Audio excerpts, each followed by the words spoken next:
is DME TV. I'm Ambrish Saxena, and you are watching the program DME Dialogue. This is a program wherein we invite eminent people who would have made substantial contribution to different walks of life to talk to them and to unfold as to what all they have done for the sake of mankind. Today, we have with us the High Commissioner of the Republic of Ghana, Michael Oke Jr. So, welcome, Michael, to this program and for sparing time to talk to us. First and foremost, we want to know, since you are from Ghana and you are working in India, how do you look at India? How has been your experience in this country? So, can you tell us something about that? Yes, thank you very much. Greetings to your very cherished viewers. And greetings from Ghana also. Yeah, thank you. Basically, one of the things that you are handling is digital education. And Ghana is really at the transformation brink of digital education. And why is this necessary? Because we are looking to move ourselves from a country of producers of raw material to producers in terms of value addition. And one of the ways to do that is via education. But we know that these days education is not easily accessible. It is very difficult to get access into very deep rural areas, and even certain specialities is very difficult to attain. And so we've come up with this new innovation, partnering with India in many ventures. One of them is the company here, the is it Call Up or Call Pop, one of the companies here. Ghana is an important exporter to India in so many things, I believe. Very much, and India is a very important exporter to us of telemedicine and tele-education, which is all part of the digital experience.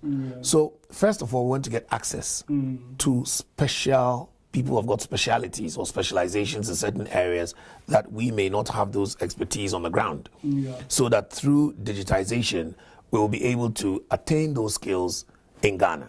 So that is very, very crucial. And what is the importance of Ghana if we talk about particularly petroleum sector, or we talk about the commodities? How good Ghana is into this, and how India could be benefited by this? Oh, India can benefit from many things. For example, when it comes to petroleum sector, India buys a lot of its petroleum needs from Nigeria, for example. And as Ghana expands, I am sure that India will be very interested in purchasing from us. And Ghana will be looking for the investments in oil exploration, etc. Very much, very much. We've actually spoken to India Oil, we've spoken to ONGC to come and look at exploratory opportunities in Ghana. Except that, of course, in terms of our oil, it's mainly offshore. So they are working on a few technology partners who would come with them on board to explore that. Of course, we have things like cocoa. Indians love their sweets and their chocolates. We are one of the biggest producers in the world of cocoa. We also produce gold. I've been to a few Indian weddings, and the amount of gold I see in the neck of the bride. Yeah, so you have a very big market in India for gold. Yes, very much so. Your furniture, most of it also comes from timber from Ghana. Your cosmetics industry, in terms of shea butter, also comes from Ghana. In fact, our trade with you at the moment is about $3.6 billion, which is very big for a small country like Ghana, because most of the things we have, India desires. And we also desire a lot of things from you. And this students from Ghana, they have good opportunities to study in India, and a lot of things are being explored, I believe, in that. Yes, and the education space is something that we are taking very seriously. As I said, why are we very interested in digitization in terms of education? We want to look at communication, for example. We all know today everybody is on social media, everybody is using apps to study, everybody is using apps to communicate, to get even fitness and everything. So if we don't learn how to digitize our education, we are going to fail. Secondly, in terms of cost, it's quite difficult these days to run very big campuses with so much accommodation space, parking space, pollution space, all the various things that come with it.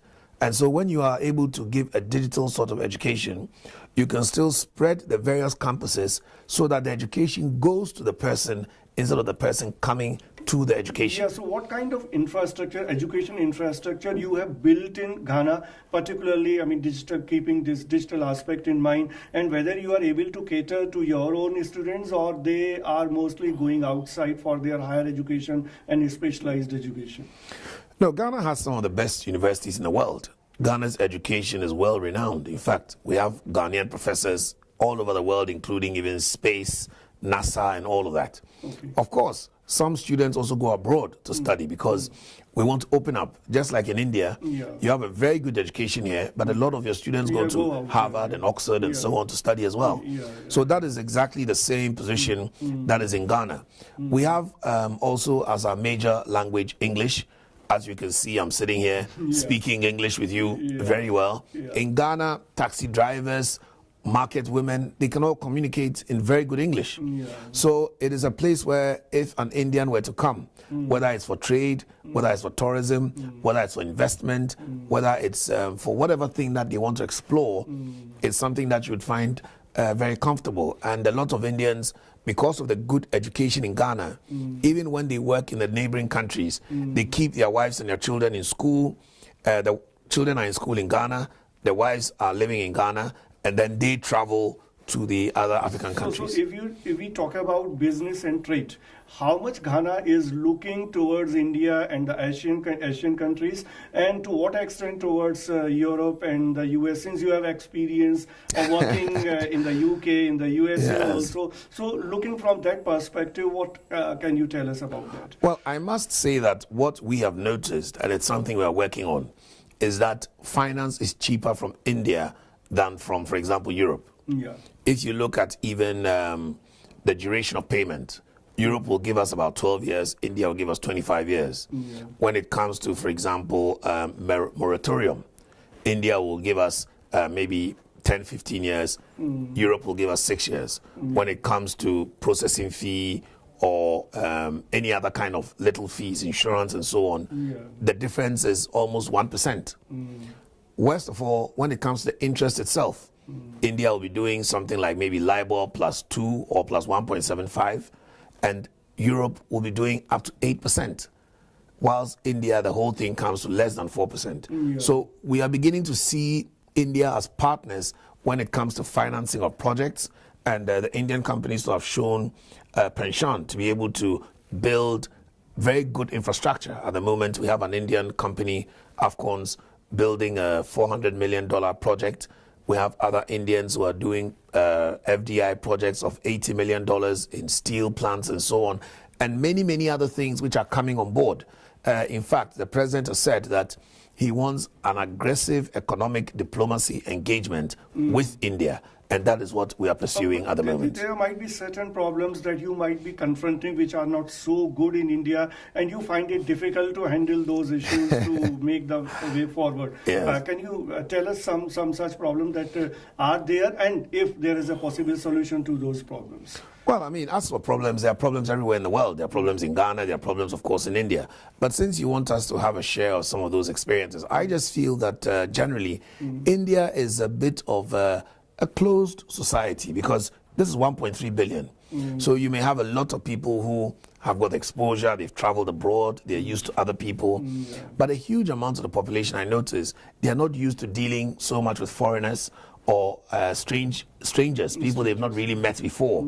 So I think it's a bit of a challenge for most Indians, that they would have to understand that if they want to engage Africa in terms of business, and very much so at the government level, which your government is pushing, at the individual level also, they must feel comfortable with us.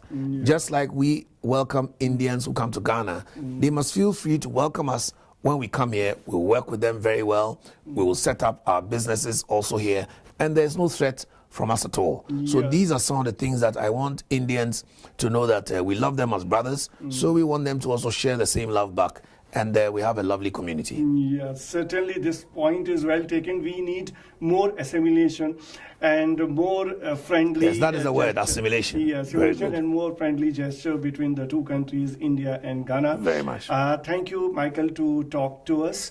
And this was the High Commissioner of Ghana, Michael Oke Jr. And this is all in this edition. You are watching DME Dialogue in DME TV.